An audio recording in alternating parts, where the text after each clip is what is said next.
at what point did you realize and nung nagkagulo na talaga?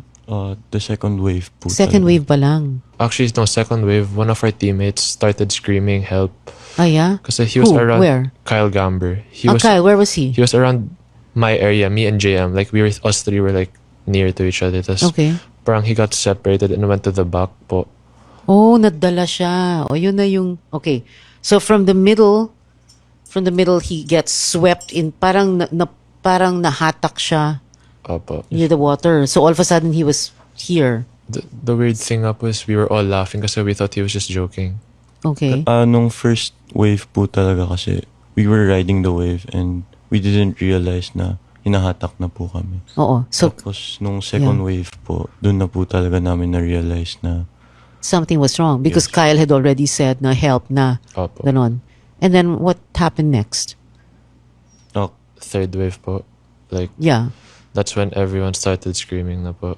Oh. Okay. Why? Because we couldn't reach the water po. The ground. Yeah, the ground. Your feet could not touch the ground anymore. Si Malcolm, our 6'10" teammate, parang it was here na for this mouth. Okay. Kami, 6'2" lang yata, Yeah. 6'3" lang yata kami ni Sam. Yeah. But where were you? You were still here, or No. you had moved Moved back po. back na more into the Yes, water, deeper actually into the po, water. Coach John was screaming us to go to the right, but kahit anong gawin po namin, Di like, kaya po. we were Yeah. getting Go. in the Ano current. sabi ni Coach John? Go to the right. What right? Like, we were Near the walking beach. Yes, yeah, like po. towards the sand. Going towards the sand, the yeah. shore. Okay. And you were all trying to swim. Yes po. You couldn't touch the bottom of the. No. Okay. And then what next? I think that's when it all started, no?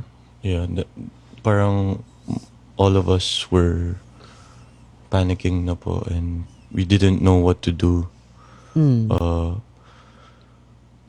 Kumbaga po, parang nag-scatter po kami in the water. It's like cluster pa yung kasama. Yeah. Okay. Do you mind if you again? Can you draw? Keith, show us where. And then I'll put up the paper para I you can remember see. where I was, but I don't remember where Sam Oh, was. sige. Where you were? Where did you end up in? Kami ni... I'll write our names down Yeah, po, sige. ha? It was EJ, Okay. Keith, Divine, JM. Okay. Then Malcolm was like towards here. That's all I remember. That's what you remember. Okay, Yes, Sam, po. where were you? Do you remember where you ended up in? Parang nung after po nung second wave, me and Drew, Bongo po, we already were swimming hard to the right. And then parang we were nandito po. Siguro nandito po. Okay. And then after like nung nakatouch na po kami ng sand, we looked back and then nakita po namin na problema na po yung other teammates namin. And Okay. we swam back to them po to help. You swam back out. Yes, po. Okay. Did either of you see where Rene was at that point? I didn't No. see her. You couldn't see. I only saw Divine po. Divine, you said he was with you. Okay, let me just put it up so that for the camera, no. So earlier, like sina Keith Drew, so the activity was there was a coach here, and then they were in a line, and then according to you boys, after the second and during the third wave, that's when nag-scatter. So that's where, and you drew this, Keith. So EJ, you, Keith, JM, and Divine were here, and then Malcolm here. And then you, Sam, and Drew, you ended up in this spot, no? Okay. And then what happened next after that? I heard Sultan, the other FSA, screaming for help. So he was near, so I went to him first. I was trying to drag him po to near shore. Nung nakita ko na po na may ibang tumulong na po sa kanya, I looked at Malcolm because Malcolm was with Ian. And we knew na Ian doesn't know how to swim po. Yeah. So nahirapan na po si Ian and I thought Malcolm was standing because parang nakaganon lang po siya. Tapos nakasampa po si Ian. Nakaano? Nakasampa po, parang he was clinging to Malcolm po. Okay. So, when I got there po, I was, parang telling Ian to go to me. Like, parang Okay. Nung sumampad naman po sa akin si Ian, I tried to reach the floor, pero it was so deep na po talaga.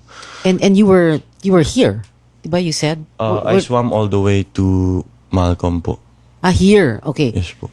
So from here you swam all the way here. That's where sina Ian were Yeah. and Malcolm. Pero kasi po, nung time na yan po, waves were still coming in and palayo na po kami. Okay. Okay. So even if you swam to where Malcolm and Ian were, they were not in the original position Yes, where po. you said. So in other words, everybody was being Drag pulled po. into Yes. the deeper part of the ocean. Yes. Ganon. Okay. And then what happened next? Nung sumampa po sa akin si Ian, parang I was pushing him up to breathe. Kasi po, he was totally panicking and nakainom na din po ng madaming tubig. And then, when I needed to breathe po, he would go to Malcolm.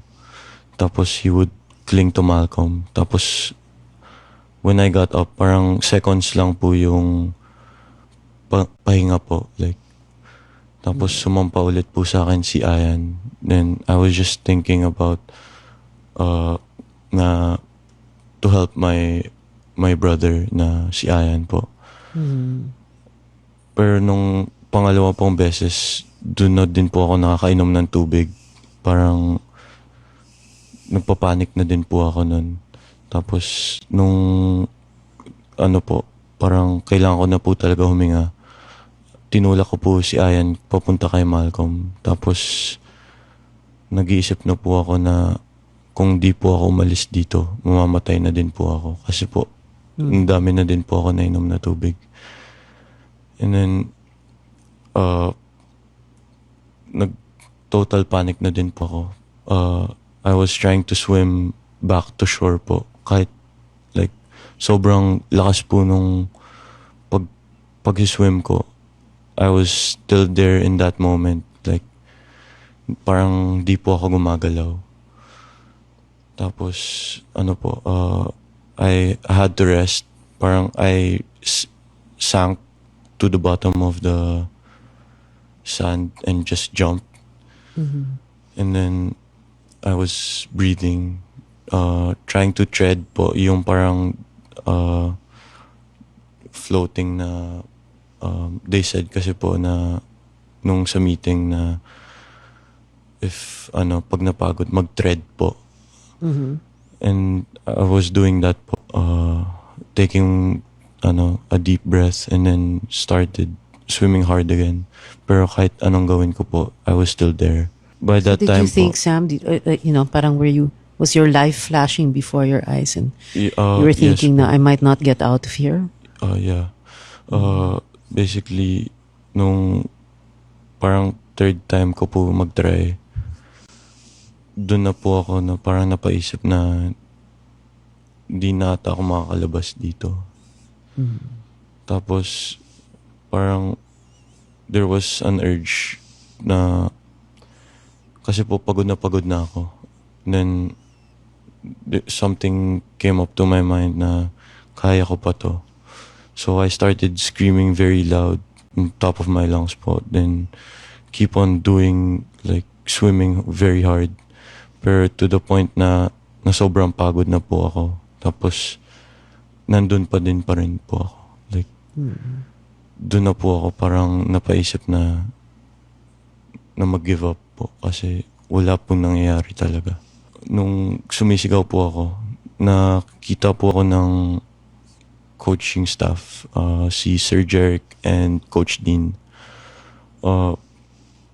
Nung nakita po nila ako, sumisigaw na po sila sa akin na mag-float. Yung parang float na nakahiga lang po sa tubig. So, nung narinig ko po sila, Nung una po, parang natatakot ako gawin kasi po, malakas po yung waves and parang may mga tubig na pumapasok na to sa mouth ko. And hindi po ako magaling mag-float. Nung tinry ko po, parang I didn't know where I was heading. So, parang it took me a long time to be attentive where I am. Pero nakahinga naman po ako ng onte. Pero there was still water going through my face po na nakakainom po ng tubig. And then when I face up po, parang tumayo, parang from nakahiga po, gumanon po ako.